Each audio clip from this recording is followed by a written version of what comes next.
EcoTrackers, la fundación que protege la biodiversidad, la diversidad cultural y la salud mediante el turismo inteligente, el turismo ecológico, cultural, el turismo de salud, está preocupada porque la naturaleza, la salud, la diversidad cultural de Ecuador se encuentran completamente amenazados, y esta amenaza no solamente que proviene de la corriente de Humboldt, de la corriente del Niño,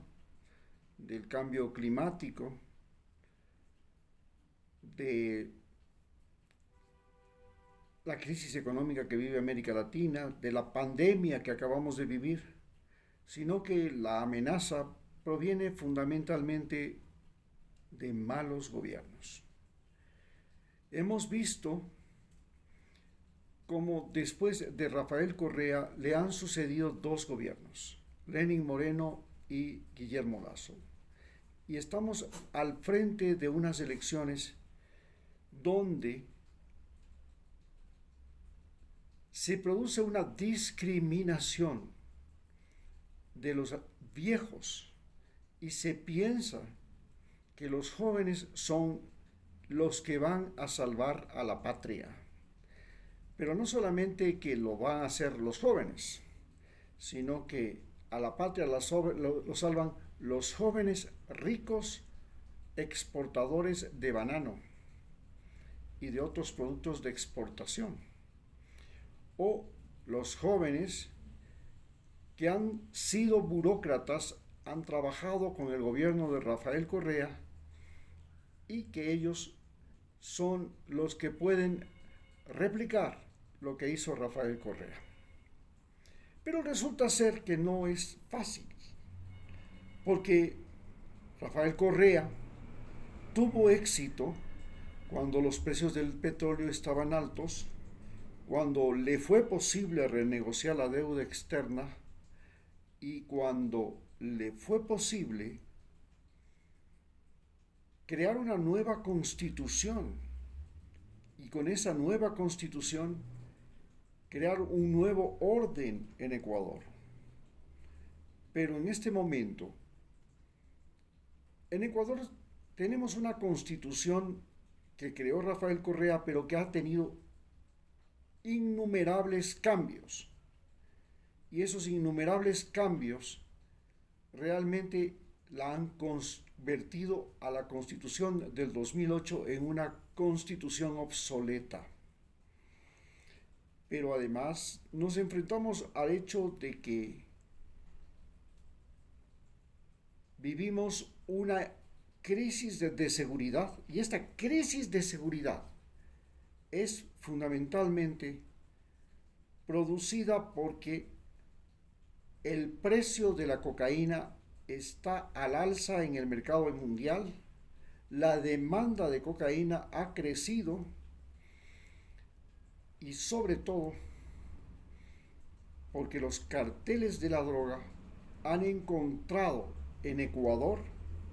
la forma de exportar a Europa y de exportar a Norteamérica de manera exitosa, gracias a factores que sumados le convierten al problema del narcotráfico en Ecuador en un problema de dimensiones extremadamente grandes, colosales. Ese problema del narcotráfico, lo más grave que ha generado no es que nosotros seamos productores o exportadores de cocaína. El problema fundamental que ha generado es que los jóvenes de Ecuador han encontrado que la cocaína es el mejor negocio, sea como sicarios trabajando para las mafias, que les pagan $5,000 por cadáver, sea como narcotraficantes que les pagan $5,000 a los pescadores por llevar la cocaína de aquí a Guatemala, sea como contaminantes de barco, que les pagan también cantidades altas por contaminar las cajas de banano, las cajas de camarón, las cajas de cacao que van en los buques, sobre todo las cajas de banano, porque las empresas bananeras de Ecuador lograron abrir mercado a lo largo del mundo, a todo lo ancho y largo del mundo, especialmente a Europa. Y entonces tienen desde la plantación, el que hace la caja, el que lleva la caja al puerto, el barco que lleva de puerto a puerto, y en cada puerto tienen cámaras de maduración del banano. Esta red extraordinaria creada por empresarios que ahora quieren ser presidentes de la República del Ecuador hizo que el banano se convirtiera en el mejor producto para transportar cocaína.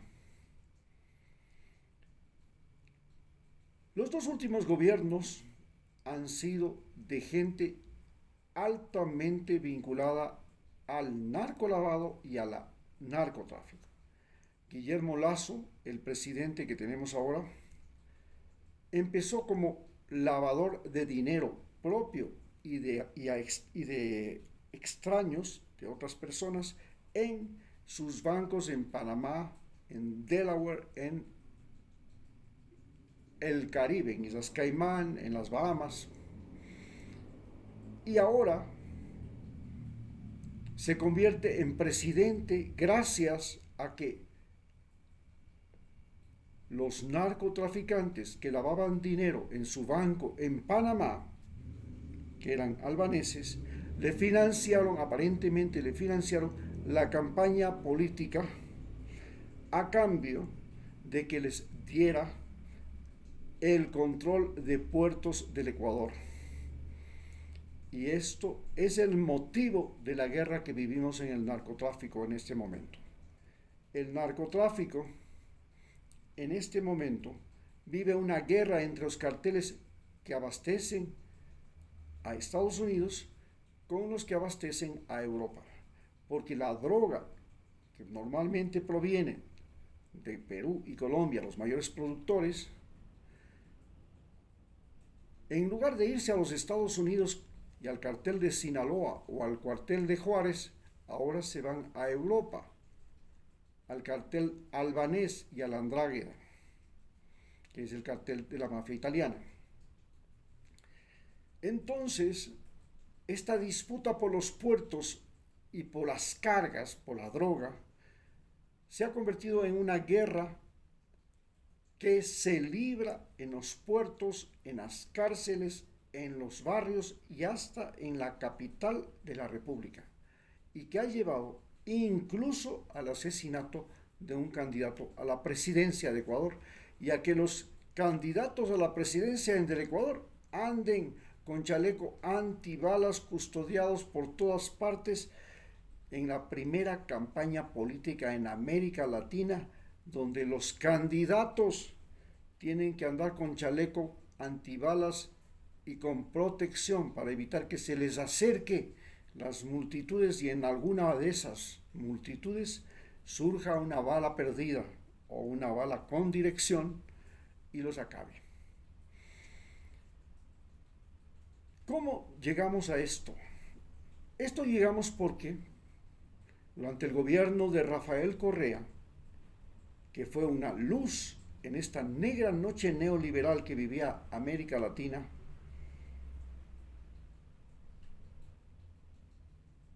esta luz atrajo a lo peor de los ecuatorianos. Atrajo a gente que no tuvo ningún escrúpulo en traicionarlo. Y es así como en la siguiente elección, el presidente Lenín Moreno, que llega al poder gracias y de la mano de Rafael Correa, lo traiciona, y junto a él lo traicionan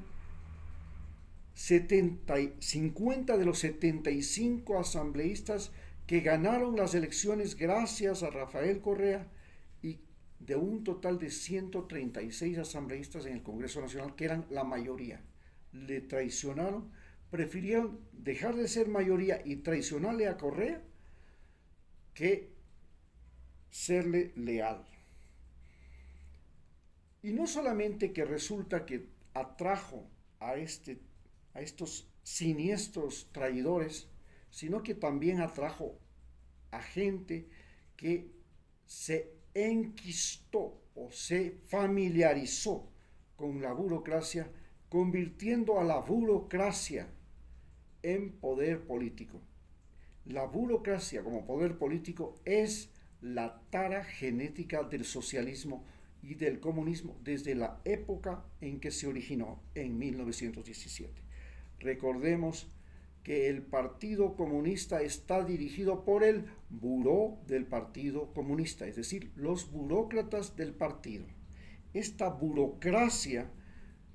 que se tomó el poder y que ahora pretende retornar con Rafael Correa es el principal problema al que se enfrentan los ecuatorianos. Devolverle el poder a esa burocracia que convirtió al país en botín. Botín de los cargos públicos, botín de las becas, botín de los hospitales, botín de los carnets, botín de las obras, las megaconstrucciones, botín de todo es botín en Ecuador. Frente a él tenemos a un hijo de un exportador de banano. Y este exportador de banano ha sido no solamente un explotador de la naturaleza, sino un explotador de los trabajadores, un infame explotador de los trabajadores ecuatorianos. Y gracias a esta infamia de explotar a los trabajadores ecuatorianos, y gracias a que la naturaleza de Ecuador es generosa, maravillosa, y a la gran posición geográfica de Ecuador que le permitió convertirse en transportador por el Canal de Panamá y directamente por el Pacífico de banano, es lo que este señor se volvió rico. Y él pretende que los ricos son los únicos que pueden salvar al país, cuando ya hemos visto que los banqueros ricos lo que han hecho es multiplicar su riqueza a tal punto que la banca es el último y el único negocio que no ha sufrido nada durante la pandemia ni durante esta crisis económica y social que vivimos. En tanto que los exportadores, que ahora están sufriendo porque el banano ecuatoriano iba a Rusia y ahora hay un bloqueo, buscan otros mercados, pero sobre todo buscan cómo meter el banano ecuatoriano al mundo. Desgraciadamente se han convertido también en transportadores de la cocaína, como Guillermo Lasso se convirtió en lavador del narcotráfico. Muchas gracias.